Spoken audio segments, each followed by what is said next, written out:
Oh, hey, podcast listeners, Ria Wong with you once again. So this must be Nonprofit Lowdown. Today, my guest is Garrett Neiman. He is the founding CEO of College Spring. He is also the author of the recent book called Rich White Men, What It Takes to Uproot the Old Boys Club and Transform America. So Garrett, welcome to the show. Hi, Ria. Thanks so much for having me. So Garrett, let's just start at the beginning. This is a very provocative title for this book. And actually, when I was publicizing it, there was a lot of people had a lot of feelings about it. So talk me a little bit about, well, actually, let's go a little bit further. What was the impetus for this book? Yeah, absolutely. And I think to answer that question, I have to go all the way back in my personal life because this has been very much a personal journey for me, even though the book is very much about societal issues. And so I grew up in Orange County, California, white, affluent, pretty conservative suburb. So that was my initial upbringing. And when I was little, my younger brother died in an accident, freak accident home. I was six, he was 2.5, completely turned our family's whole life upside down. And I think, one of the many impacts of that experience was that it led me to realize that life can be short, life is precious, wanting to live a meaningful life. And part of how that showed up for me is it instilled in me a public service orientation, a desire to do work that was meaningful. But at the same time, I didn't have any systemic analysis related to race or class or gender or anything else growing up. So I very much got recruited into a charity or orientation that I volunteered growing up. My family adopted my younger sister from China. I raised money for her former orphanage when I was in high school. Started College Spring, which is a national college access nonprofit, while I was a student at Stanford alongside Jessica Perez. That we were students together, and Stanford really pitches a certain kind of approach to social change that it's very much social entrepreneurship oriented, and basically things like government and policy and social movements just weren't even on my radar. As a college student, I very much got recruited into this particular model of social change within the broader umbrella of a charitable approach, and ran College Spring for 10 years and love that work and proud of that work. The organization is still running and doing well under my successor, Dr. Yoon Choi. But at the same time, every year I was in that work, I became more and more frustrated with the deep systemic barriers our students faced and how ill-equipped programs like ours were to address those barriers at their roots. And I was also seeing how much bias many of the philanthropists had that I was interacting with, that I would basically split my time, as is common in the nonprofit world, between corner offices of wealthy white folks, and high poverty communities of color, and realized that there was a lot of ignorance and in some cases some overt bigotry that those philanthropists had about the students we were serving. And basically that was the beginning of me having a power analysis of that, if there's bias at the very top of the system in terms of who controls the resources, who makes the decisions that impact people's lives, that bias is going to trickle all the way through. And so I've been on a journey ever since to really try to understand what we do about that. That what does it look like to do social change work with a power analysis? And for me, as a straight white man raised in a wealthy family, what is my role in that work? That growing up, I was taught that leadership meant controlling institutions, maybe even starting and controlling institutions. And, I basically became disenchanted with that model and have been exploring alternatives ever since. So this book is fundamentally a opportunity for me to explore these questions more deeply, but I also hope in finding that that what I've learned along the way is also helpful for others. That is really good context. So actually the fun fact for those listening is that Garrett and I met each other many, many moons ago when you were first trying to expand into New York. And I think this is Yep. probably before your awakening, as it were. Um, so many questions here, but as a self-described rich white man yourself, why do you think it's important for you to carry this message? Because I was reading your book, and a lot of it was stuff that folks of color have been saying forever. And what is the significance of you as a rich white man calling it out?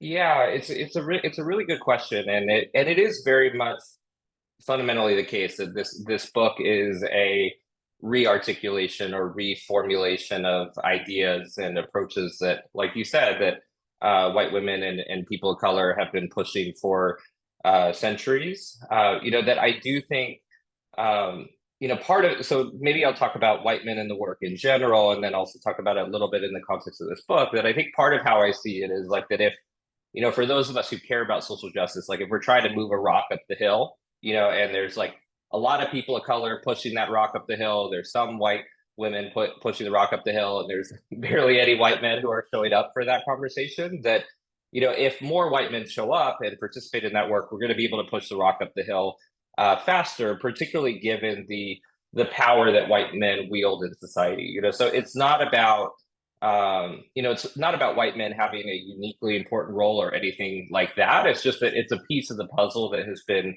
largely missing. And, for the book in particular, I mean, it is a really sad reality that I think it can be challenging for, for privileged people to hear someone else's lived experience and connect it to their own. That there is something helpful about hearing from somebody who has a similar lived experience to you and having that expressed. And I take a pretty self-critical lens in the book, that it's much less about me criticizing specific rich white men or rich white men on the whole. And a lot of it looks at, like, what are the ways that I was complicit? What are the things that I was ignorant about? What are the things that I didn't realize or know? And I think that my experience has been that it's easier sometimes for privileged people to pick up that learning when they see it through somebody else's eyes, versus if I were to, attack them, for that ignorance, that, might not get very far with that person. So, Garrett, I know that you talked about like key moments of your own sort of awareness building. Something that occurred to me is like, as we're speaking just yesterday, there was the first GOP uh, debate, and it was fascinating. I didn't watch it because I felt like I couldn't stomach it. However, I did see the highlights. And I'm just really wondering, how are you interpreting this sort of war on wokeness that seems to be kind of constricting the nation right now? Yeah, it's a good question, and I think the way I fundamentally come to see it is really through the lens of how Ibram Kendi talks about it in Stamped from the Beginning. That I think one of the things I found really helpful about how he chronicles our history with racism is that this idea that basically from the beginning, like America has been a very racist and very anti-racist country. It's been a very uh, oligarchy, type nation, and also a very egalitarian nation at the same time. But there's these competing forces in America that have been baked into this country from the beginning. And so, that I my understanding is that those dueling forces are always there, and that's how we end up with some really bizarre things that show up in our culture, like that. That it's at the same time that there's the anti-wokeness movement, as you put it, like there's also unprecedented momentum for reparations, building at the local and state level, and to some degree at the federal level. So there's these bizarre inconsistencies that I think are very much rooted in our history and show up all the way through. And so, I think uh, yeah, I believe uh, that addressing some of the issues we see on the far right are important. And I also, with my own work, I try to very much adopt a sphere of influence type orientation. Like, who are the people in my life who I'm best positioned to influence? And, like, I'm a wealthy white guy who has lived on the coast, so for me to go to Kentucky and try to tell working class white folks how to live differently, like that, I'm not the person who's best positioned to do that, but there's plenty of people in my family, in my community, in my backyard, who I can potentially influence. And so that's where I put my focus. So let's turn to fundraising, because this is, after all, Nonprofit Lowdown. And I know you and I were founders, we fundraised. And what I found very interesting is, I was successful in fundraising. And then what I did afterwards is I was contracting and helping rich white men fundraise who had founded their organizations. And it was astonishing to me how much more easily the money flowed with rich white men at the helm of organizations. So I'm just curious, from your perspective, A, could you speak to your experience of fundraising for your nonprofit as a rich white man? And B, what do we do about these inequities? Because we know that folks of color-led organizations, Black-led organizations are funded disproportionately far less than white-led organizations. So two-barreled question there, probably a lot to unpack. Yeah, it's a really good question, and I think what's interesting is that I think that it's very tempting for many of us, like including those of us who have a lot of privilege, to focus on the power we don't have or how things don't come easily to us versus versus how our experience might compare to others. And so I think one thing I want to emphasize up front is that, like, through my entire experience fundraising in the last 15 years, like, I found it to be hard. Like, I found it to be pulling teeth and frustrating and difficult and stressful and all these sorts of things. And like you said, there's an additional truth, which is that it's dramatically easier for someone in my position and location to raise money than it is for many other folks in this country. And so I think it's challenging for many people to hold both of those things. I think that's one of the issues we run up against with privilege in general, is like this notion of like, well, like, my life isn't perfectly easy, so therefore I'm not going to acknowledge my privilege. Whereas the reality is, like, there's some of both. Like, that there's ways that the nonprofit system is structured to really be, just to be direct, like to be oppressive, with the organizations they serve. Some people call that the nonprofit industrial complex. Like, there's a power dynamic between funders and fundraisers, regardless of what identity characteristics I bring. And if I share the identity characteristics of the funders, and I appear to be someone who's quote unquote trustworthy, or who reminds them of their kid, or who reminds them of their college buddy, or we had the same alma mater, those sorts of things, like, all play a role in where dollars eventually flow. And also, a lot of people, as you know, like, give to people who their friends give to. So, like, if it's easier for me to get money from one rich white guy, it's going to be easier to get more money from the second and the third and the fourth. So there's whole ways that even if the bias the philanthropist has is subtle, sometimes it's not, but even if it's subtle, those subtle biases can really show up in ways that really have a snowball effect that make it much easier for the most privileged to raise money versus others. Yeah, it was interesting, the notion around, the privileges that compound over time, which I think is probably true also in fundraising, like the ways in which you're able to make the connections, have the network, get those introductions compounding over time. As I was reading this book, I was really kind of struggling with, like, who's it for and what's it for? Because it was interesting. Like, I'm in New York City. I think you're in New York City. I grew up in California, right? And so I think there's this idea of, like, look, there are, like, straight up racist people who are very comfortable being racist, saying that they're racist, and, like, that's what they're going to do. What I find more insidious are the people who think that they're not racist and yet espouse racist ideas. Can you talk a little bit about what some of those ideas are? Yeah, absolutely. I mean, and basically what you expressed, like, that's how Dr. King talked about it, that it really was the white quote unquote liberals who, were his ostensible allies, and, made his life really difficult on a day-to-day basis. That, he was very explicit that it was those folks who caused him a lot more pain personally, than the other folks who had a more overt version of racism. And that's not to say one is worse than the other, but I think there's a tendency in liberal spaces to think of racism as something that other people have, and like you were saying, like, those ideas, are very much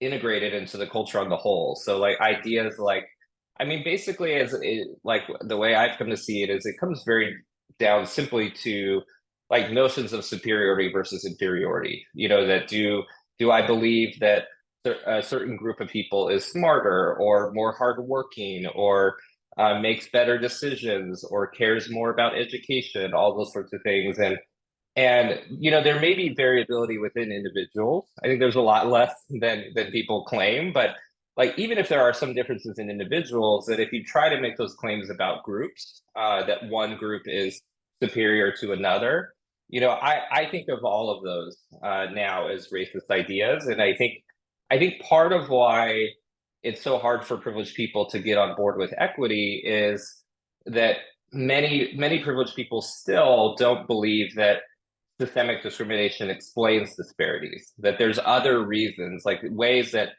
groups are inferior that explain those disparities. And so it really is, I think, the fundamental hurdle on equity is that someone needs to have a sophisticated enough analysis or empathetic enough perspective to really get behind the idea that the systemic discrimination is severe enough to explain the disparities we have in our society. Because if you don't, then equity is actually unfair. It's actually giving lesser people things they don't deserve.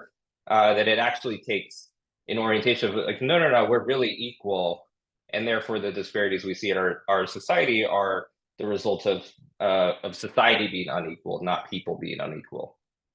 So that's such a key point, because I think it was in your book that said those who have privilege are the least likely to recognize privilege. And we talk about this groundwater metaphor that you used, which I thought was powerful, which is, if a bunch of fish are dying, right, we have to ask, is it the groundwater rather than just individual fish? But I think fundamentally the core of it is that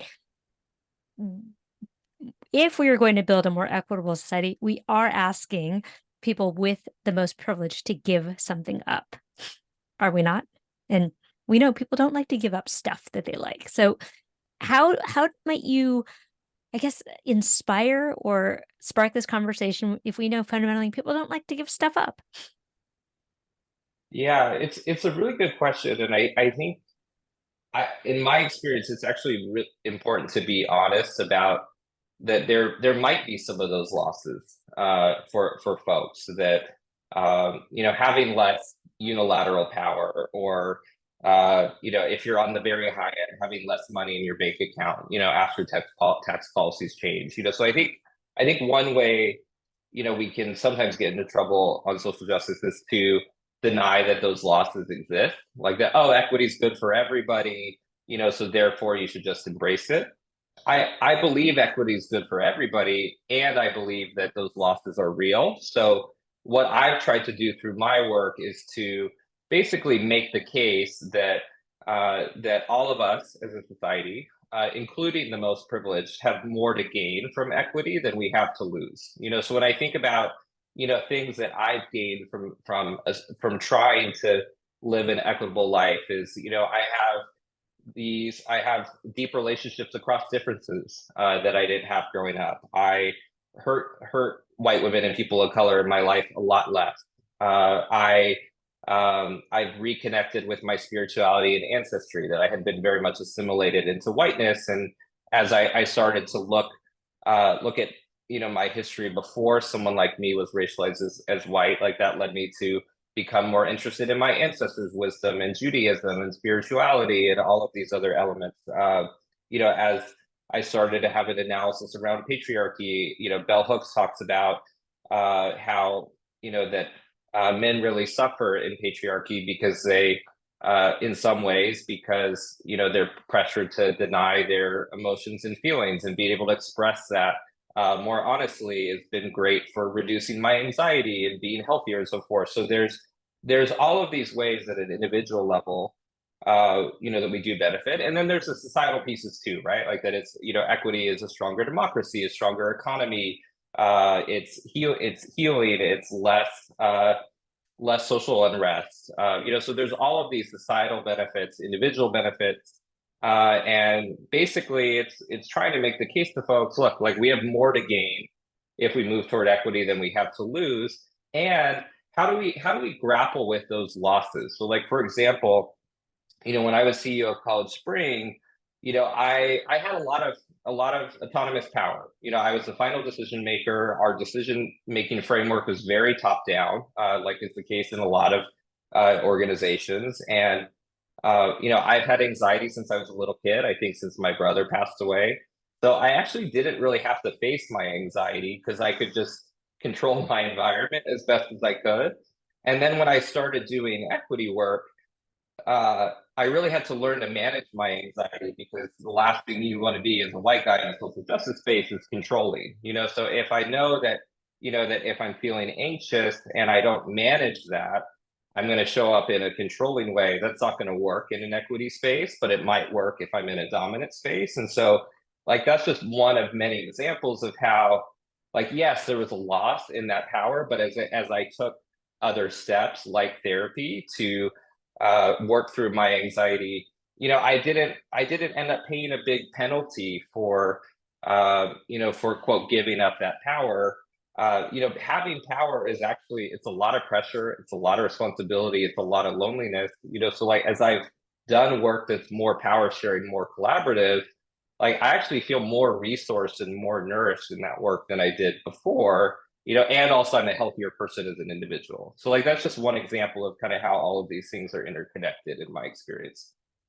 Thanks for sharing that. Because actually, I will say, having never been a white man myself, and being in spaces that are predominantly folks of color, I think I had this perception of like, if you're a rich white dude, like you're golden, like you are living your best life. And so the chapter about like rich white men are also in pain was like very illuminating to me. And if I really thought about it, I guess that would have made sense. I would have gotten there, but it just was not a perspective that I had really considered because I think, as folks of color, we're so focused on the the pain and trauma that we're experiencing at the hands of rich white men that it's hard to get there. So talk to a little bit about how one squares with that. Yeah, I mean it's so complicated, and like all of us have a unique experience, so like we can't generalize about groups of color, but also like I try not to generalize about rich white men too. Like there's patterns and things, but like for example, like some wealthy white men have had really traumatic experiences in their life. Some haven't, but some have, so things like, child abuse, sexual abuse, or a, verbally abusive, physically abusive parent, that there are these traumatic experiences that I think can really leave a deep imprint on anybody. And one of the things I've learned about power is that power is very much contextual, so like if I've talked to a lot of philanthropists, white women philanthropists, as an example, who, when they do work across differences, like with social movement partners, they're extremely powerful. Like they're owning class folks. They have millions of dollars. And they're talking to folks who are basically, in poverty, trying to claw their way out through social change. So in that context, they have immense power. But in their families, it could be the patriarch in their family, 70-year-old white guy who yells and screams at everybody, has immense power in that context, so it's very much possible, I think, um, to be and feel powerful in one context and not another. And I think there's a lot of normalization that happens where, that rich white men get used to their mix of rewards and adversity, and find it challenging to see how their experience is different than other folks, and if there's deep insecurities, in that man, like I think there is in many of us, there's anxiety, there's fear, there's um, feeling sad, all these unexpressed things that often that comes out as abusive behavior that is not necessarily intended. It doesn't make it not abusive, but it's very much unintended in many cases. And I think if we want to get to the root of it, like getting to the root of those, childhood experiences and other experiences that lead people to engage abusively, I think is actually really important. Yeah, as you're talking, I just keep thinking about the Matrix. So for those young ones out there who've not seen The Matrix, you should watch The Matrix. But it's almost like we're all plugged into The Matrix, and The Matrix isn't working for anybody. And yet we continue to perpetuate The Matrix and like get really double down on the system. So what would it look like to disrupt The Matrix? Because so let me add a little bit of context. I do a lot of fundraising training, and some of what I hear, and this is particularly true of like young folks of color, which is like, well, capitalism is the problem, and we just need to abolish capitalism. I'm like, okay, like cute idea, but like, what does it actually look like? So I think there's this tension of living in the matrix and having to disrupt the matrix at the same time. I'm curious, does that resonate for you? Yeah, no, it's really good question. And yeah, I mean I think this is another kind of both and reality where, there's, a lot of ways that our systems are very fundamentally broken, in a ways that they might not ever be fixed or ever become fully equitable. And I think the lens of history as I understand it is that oftentimes it's more of an evolution, than a revolution in terms of how systems change. Sometimes there's a revolution too. And also sometimes there's a revolution and it fails, so like there's so many different ways that this can go. And I think how I've wrestled with it is like really trying to think about um, like what is it that we're trying to do? Like what are the values and principles that we're trying to protect more so than like what is the label of the system? So capitalism, for example, there's a lot of flavors of capitalism. I describe the US version using language that left roots came up with called racial monopoly capitalism. So it's racialized, it's monopoly meaning like winner take all, like very few people get most of the rewards, and then it's capitalism, because it's capitalism. And so, that's a very different kind of capitalism than there is in certain countries in Europe and so forth. So that's one part of it is like, that we can't generalize about what the system is. And the same thing is true for socialism. Like Left Roots, the same group I just mentioned, they talk about 20th century socialism really as having some big flaws in that it created a coordinator class, like the government class, who was fundamentally privileged, and ended up hoarding power in ways, at the rest of the people's expense. So, like when I look at what are the shortcomings in both of those models? Like, I think what they share is, like they have concentrated power. Like that, I think so. Like when I think about my work and what it means to an equitable society, like it's about a democratization of power, more so than it is, having system A versus system B. And so, like capitalism is really dangerous with concentrated power because wealth compounds. So like if you're rich, you grow up rich, like it just gets easier and easier to get richer. You don't have to work at all and you keep getting richer because you just have your money invested. So it's a system that very much lends itself to having highly concentrated power. So if we're going to keep capitalism, in my view, then what that would require is like dramatically progressive taxation is like really, like those kinds of levers, really big resource distribution shifts to get closer to equity. And then, if we're going to look at alternative approaches, I think, I'm very excited about things like cooperatives and solidarity economy, like efforts that are trying to look at community wealth versus individual wealth. And so, the other side of this coin is like, how do we encourage that experimentation and alternative institution building? It actually doesn't have to be an either or. That I sometimes say now that like America can be capitalist and socialist. Like we can be reforming capitalism, and experimenting with alternative institution building at the same time. And then maybe at some point you hospice, capitalism or the version that we grew up with and put it to rest and then replace it with something else. But we can do that iteratively and in an experimental way. That makes a lot of people uncomfortable, but I do think fundamentally that's how we get to a more just society.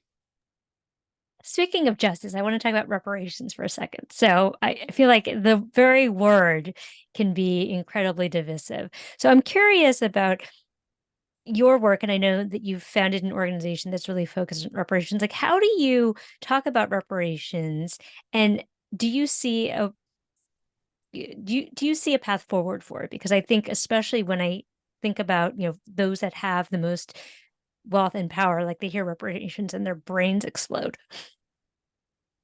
Yeah, it's a really good question. I mean, and like reparations is a great example of one of these words that is just like it's literally descriptive.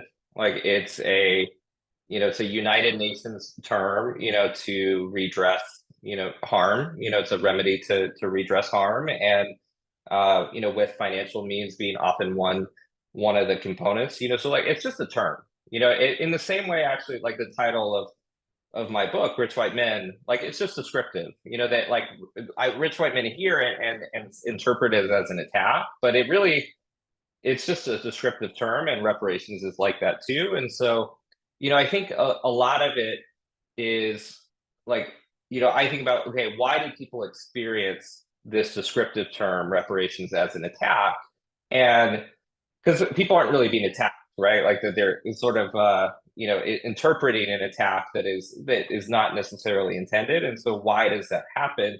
And it's fears, that's fears about, gosh, like if black people have more, or indigenous people have more, does that mean I'm going to have less? And if I have less, how's that going to impact me, my kids, their kids, all those sorts of things. So that's not a healthy thing. And I think a lot of racism can be characterized as anxiety because it's like this excessive fear of, that like my experience is that like black folks just want to live, like they don't want to hoard resources the way that white folks have, but there's still this anxiety that, the whole structure will flip upside down and it'll be horrible for white folks if we move toward justice. And so, I really tend to speak to people, at the fear level, that like what scares you about this idea? Like how are you worried it might impact you? How would it impact the country? Those sorts of things, talk about the fears. That's one version.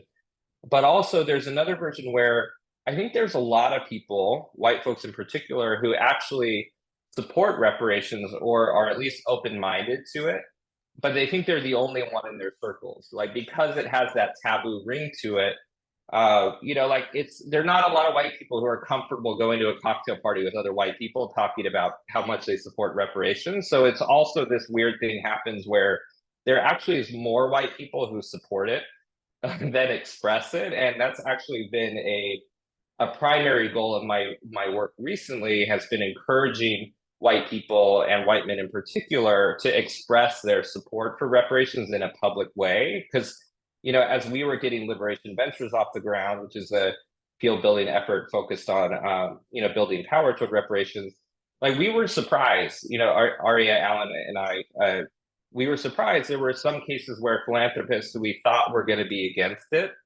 they actually, said, what, like it makes sense to me. Like when I look at our history, when I look at the racial wealth gap, when I look at what hasn't worked to advance racial equity, I support this, but I didn't think anybody else did. And because I didn't think anybody else did, I didn't believe it could ever get traction. And so, we've been really trying to visibilize that traction, so that those who are supportive, can really stand behind it, invest money in it, and so forth. So, last couple of questions for me. So, I'm going to assume that there are some rich white folks who listen to this podcast, or maybe not so rich. Or what do you think that they should do based on what you have learned, what you've laid out here? I almost think of it kind of like a manifesto. Like, what are the things that they can do if they are hearing you and saying, Garrett, this is making sense, and I really do want to be part of liberation. I really do want to move towards equity. What does that look like tangibly? Yeah. So I mean, there's a million ways to answer this question. I don't think any of them will be complete, but I'll try to answer quickly in a few different ways to get some ideas out there. And I think one is like to really, really try to understand like what is your location, position, who are you uniquely positioned to influence, what are you uniquely positioned to do? So like for example, with the audience of this book, like my entire career has been in nonprofits and working with philanthropists, so like while I hope that business leaders pick it up, learn something from it, I think where it has the greatest potential to make a difference is in the philanthropic sector, because that's my position. So like we have position in our families, in our communities, in our neighborhoods. There's our alma maters. What colleges do we go to? So there's all these different ways that our position is created in society, and being really clear about this is my position and this is what I'm uniquely positioned to do, I think is helpful. I think a second thing that comes up for me is like this sense that like equity is a lifestyle, a lifelong commitment, a way of being versus like, something that like we do one time. Like it's not read a book once or hire a diversity inclusion person or, write a check. Like it really is a way of showing up in the world. And like, you know, in every moment, basically, like there's a chance for us to engage equitably or inequitably. Like even with my spouse and I, for example, like we have a relationship across gender and racial differences. Like there are times where, because of something I'm really struggling with, the equitable thing to do in that moment is to prioritize my needs. Not all the time, not the majority of the time, but there are times where I'm really struggling and it makes sense for her to just like support me or help me out for 20 minutes, and so like equity is actually very complex, and so like this notion that it's like every single moment, is a chance to be equitable or inequitable is important. And I think the last thing I would say related to this is like Malcolm Gladwell talks about 10,000 hours being what's needed to have some level of like expertise or skill in a topic. Like I'm trying to put in my 10,000 hours I to really dig deeply into these issues. I don't know a lot of privileged people who are, and I think if you put in those 10,000 hours and you figure out things like how to engage across differences, emotional intelligence, working through your own triggers, looking at your ancestry, looking at your wealth, how much money's enough, so like that exploration can generate a lot. But it's something that is done, over years and years and years, not over single actions. As I was reading this book, being a woman of color, I first felt kind of relief, like, oh, well, thank God someone is saying it that is a white man. And then my second thought was, well, how do we leverage this for change? Like, I kind of wanted to send this book to every rich white person I know and be like, read this book. But tactically, what does it look like for folks of color and women of color to really help to start this conversation, which really like white people have to own and be a part of and start and initiate? Yeah, I mean it's a good question, and it relates actually directly to the question you alluded to that I think I didn't answer around like who is the audience for this book.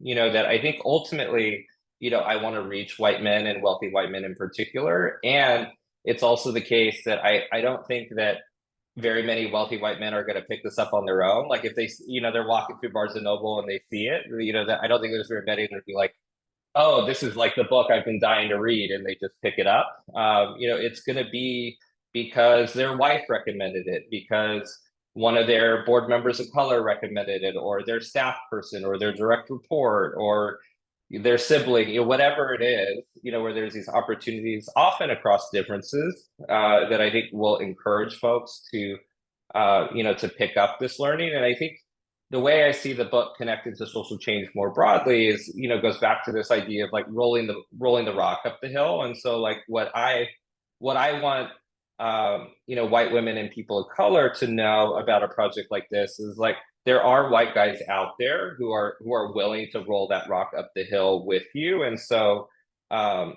yes, like if you find it helpful, give it to white guys and wealthy white folks, as an educational tool, but also like email me, send me a LinkedIn message, and we can talk about how to do that together.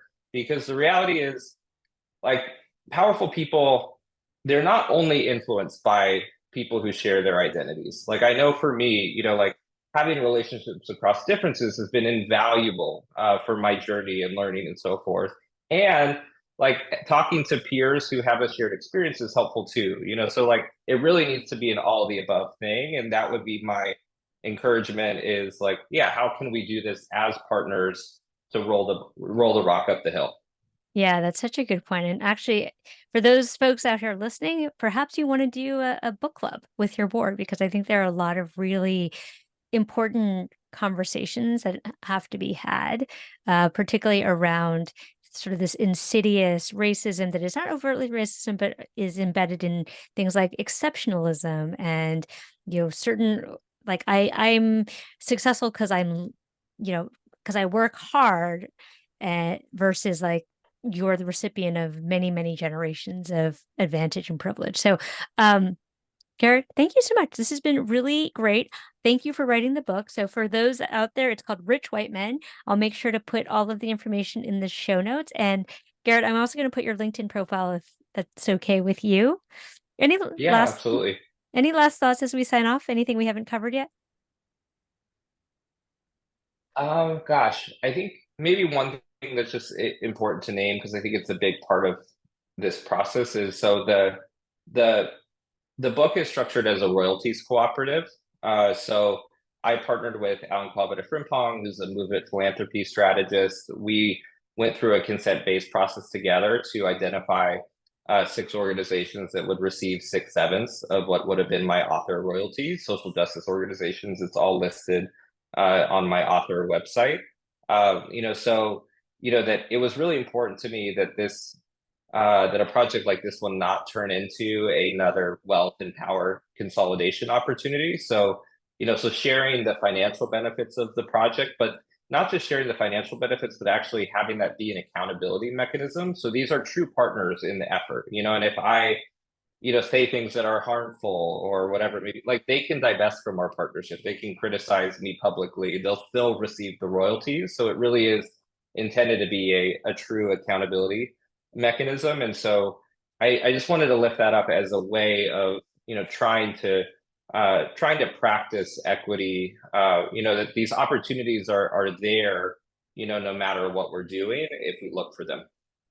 Yeah, I appreciate that. And I also appreciate, the many examples that you shared in the book of how you're trying to walk the walk. And I think that's so important. So, Garrett, thank you so much for being on the show. Thank you for writing the book. And folks, get Rich White Men. I know it feels at first glance, it like I had an emotional reaction to it, but it was actually great and I recommend it. So thanks so much, everyone. Thank you.